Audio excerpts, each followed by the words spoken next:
जय सिया राम। सब सुख लहे तुम्हारी सरना, तुम रक्षक काहू को डरना। श्री हनुमान जी साहस, शौर्य और पराक्रम के देवता हैं। अजर अमर होने की वजह से वायु रूप में हर जगह विराजमान हैं, मौजूद हैं। इसलिए भक्तों की पुकार तुरंत सुन लेते हैं। आस्था, विश्वास और समर्पण हो तो बहुत जल्दी सुन लेते हैं।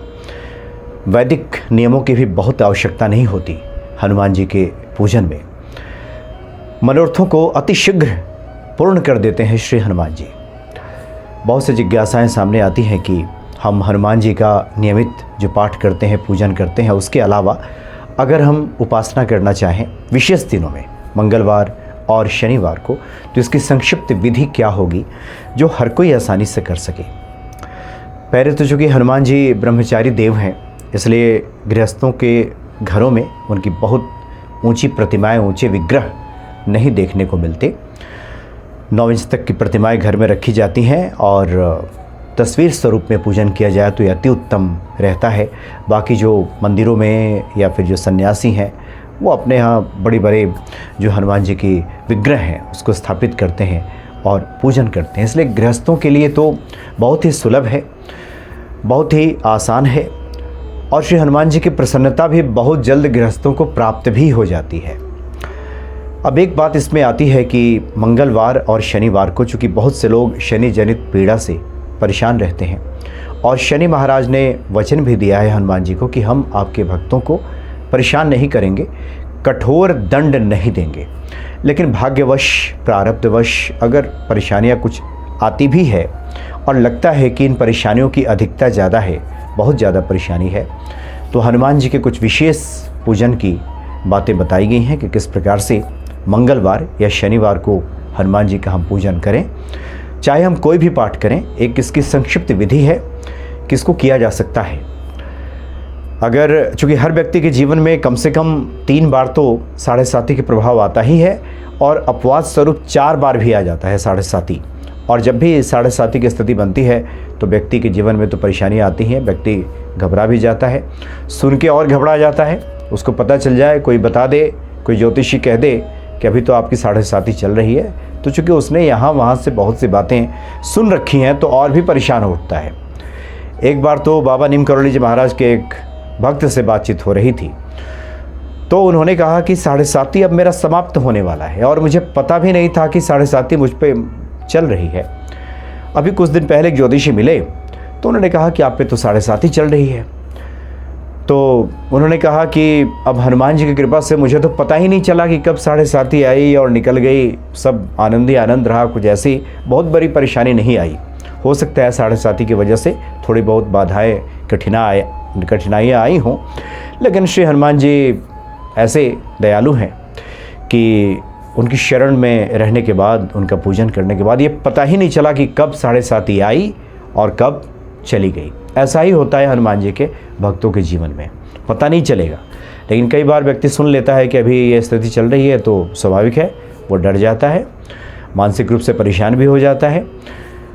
तो ऐसे लोग, जो लोग मंगलवार के व्रत करते हैं वो भी, और जो शनि जनित पीड़ा से परेशान हैं वो भी, शनिवार को और मंगलवार को विशेष तौर पे हनुमान जी का पूजन अवश्य करें, चाहे कोई भी उनका पाठ करें। अलग अलग पाठों की बात की गई है अलग अलग कामनाओं की पूर्ति के लिए, लेकिन ये भी उतना ही सत्य है कि हनुमान जी का चाहे कोई भी मंत्र आप जप लें, कोई भी पाठ कर लें, किसी भी प्रकार से पूजन कर लें, मनोरथ चाहे कोई भी हो, सफलता सब में प्राप्त हो जाती है।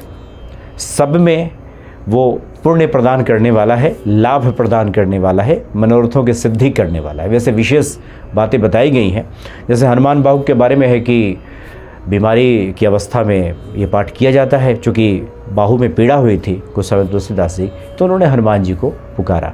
लेकिन हनुमान बाहु के जरिए बहुत से साधकों से बातचीत हुई, उन्होंने तो जीवन के किसी भी समस्या का निजात उससे पाया है, आर्थिक समस्या का भी निजात पा लिया है हनुमान बाहु के पाठ से। चूँकि हनुमान जी को पुकारा जा रहा है और जहाँ जिस चीज़ की आवश्यकता आपके जीवन में है, हनुमान जी पुकार सुन लेते हैं और मनोरथों को सिद्ध कर देते हैं। इसलिए इसमें परेशान होने की आवश्यकता नहीं रहती कि ये मनोरथ है हमारा, हम ये वाला जप कर रहे हैं, पता नहीं इससे होगा कि नहीं, वो उससे होगा। ऐसी बातें नहीं रहती। विशेष बातें बताई गई हैं, अवश्य है, क्योंकि कोई सिद्ध साधक, कोई हनुमान जी का भक्त अगर कोई विशेष मंत्रों की बात कर दे और कह दे कि हाँ ये कीजिए, ये अलग बात है। लेकिन जो लोग भी कोई भी मंत्र जपते हों, कोई भी पाठ करते हों, निश्चिंत रहें, जो भी उनकी आवश्यकताएं हैं वो सब हनुमान जी पूरी कर देंगे।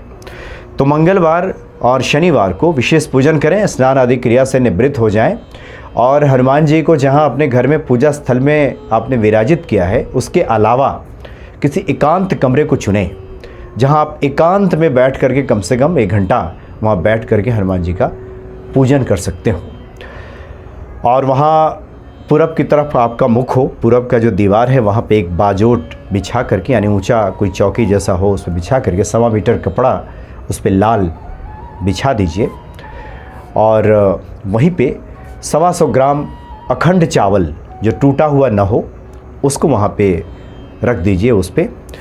और फिर जो हनुमान जी को जो चोला चढ़ाते हैं चमेली के तेल में और सिंदूर में, वो पतला घोल करके कुछ चावल पे छींटे दे दीजिए उससे, चमेली के तेल और सिंदूर का, और उस पर फिर श्री हनुमान जी को विराजित कर दीजिए। कोई तस्वीर है तो उनकी दीवार से टेक करके लगा दीजिए, या फिर कोई विग्रह है उनका छोटा तो फिर वो कर दीजिए, या राम दरबार जिसमें हनुमान जी भी विराजित हों प्रभु राम के साथ, वो दीवार के पास वहाँ टिका करके रख दीजिए।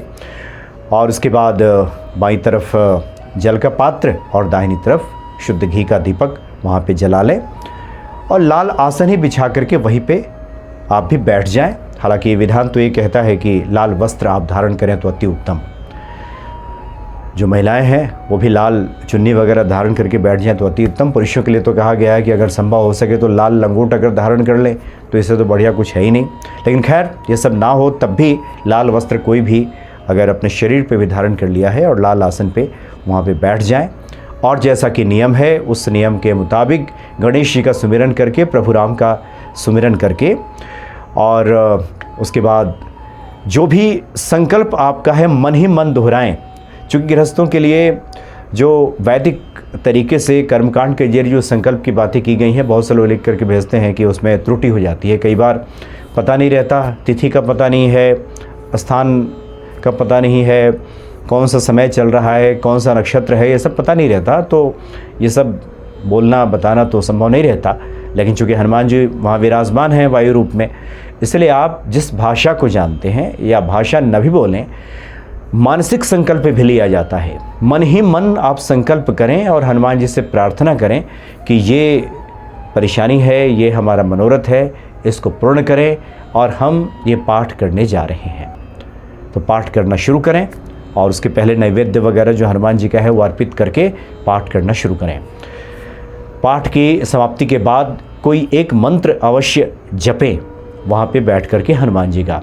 और एक बहुत अच्छी बात जो प्रत्येक साधक को करना चाहिए, समय मिले तो 2 मिनट, 4 मिनट, 5 मिनट के लिए आंखें बंद करके जब वाचन आपका समाप्त हो जाए, जब पाठ समाप्त हो जाए, तो हनुमान जी को हृदय स्थल के बीचों बीच यहाँ महसूस करते हुए राम लखन सीता सहित हृदय बसहु सुरभु, यहाँ पे उनको विराजित करते हुए आंख बंद करके यहीं ध्यान करें कि वहाँ हनुमान जी राम लखन और माता सीता जी के साथ वहाँ पे विराजित हैं। 2 मिनट, 4 मिनट, 5 मिनट इस तरह का अभ्यास चले तो ये बहुत अच्छी बातें रहती हैं। और इससे क्या होता है कि हमारा जो ये चक्र है, जो हृदय चक्र भी है, वो भी जागृत होने लगता है। ईश्वर के प्रति हमारी आस्था बढ़ती है, आध्यात्मिकता का विकास होता है और फिर व्यक्ति के भीतर एक सामर्थ्य और साहस आ जाता है कि वो कठिनाइयों का सामना कर सके, चुनौतियों का मुकाबला कर सके और धीरज और धैर्य धारण करके, संयम रख करके हनुमान जी का पूजन कर सके। और उसके बाद तो हनुमान जी सब प्रदान ही कर देंगे। क्योंकि हनुमान जी की पूजा में पूजन करने के बाद साधकों में जो व्यग्रता की स्थिति आ जाती है, जो एक बेचैनी आ जाती है, एक तुरंत फुरत कार्य को लेकर के, ये भी इससे दूर होने लगती है। एक संयम और आत्मविश्वास भीतर बढ़ता है। इसलिए भी आवश्यक है कि यहाँ पे ध्यान धरा जाए। और उसके बाद जैसा कि नियम है, आरती करके उसके बाद जल गिराकर धरती पे माथे पे लगा करके कि फलम भवेत, और उसके बाद वहाँ से उठ जाएं। और जब तक दिया जल रहा है तब तक सभी चीज़ों को यथावत वहीं पे छोड़ दें। जब दिया बुझ जाए स्वतः बुझ जाए, उसके बाद वहाँ से उस तस्वीर को या विग्रह को उठा करके जहाँ से आप लाए हैं वहीं स्थापित कर दीजिए। कपड़े को, जो लाल कपड़ा है उसको मोड़ करके रख दीजिए। जो नैवेद्य अर्पित किया गया है उसको प्रसाद रूप में ग्रहण करें, और जो चावल 125 ग्राम वहाँ पर रखा गया है छींटे मार करके चमेली के तेल और सिंदूर वाला, उसको चिड़ियों के लिए जा कर के कहीं डाल दीजिए। ये शनिवार और मंगलवार को ये विशेष पूजन किया जा सकता है। हनुमान जी के पूजन का, उपासना का एक संक्षिप्त विधान है जो गृहस्थ बहुत आसानी से कर सकते हैं। और आमतौर पे जो साधु सन्यासी महात्मा हैं एक संक्षिप्त विधि यही बताते हैं कि इस प्रकार से आप घर में हनुमान जी की पूजन करें, आराधना करें, कोई भी पाठ करें, हनुमान चालीसा का पाठ करें, हनुमान बाहु का पाठ करें, बजरंग बाण का पाठ करें। विशेष परिस्थिति में हनुमान साठिका पढ़ लीजिए, रामचरितमानस के दोहे सुना दीजिए।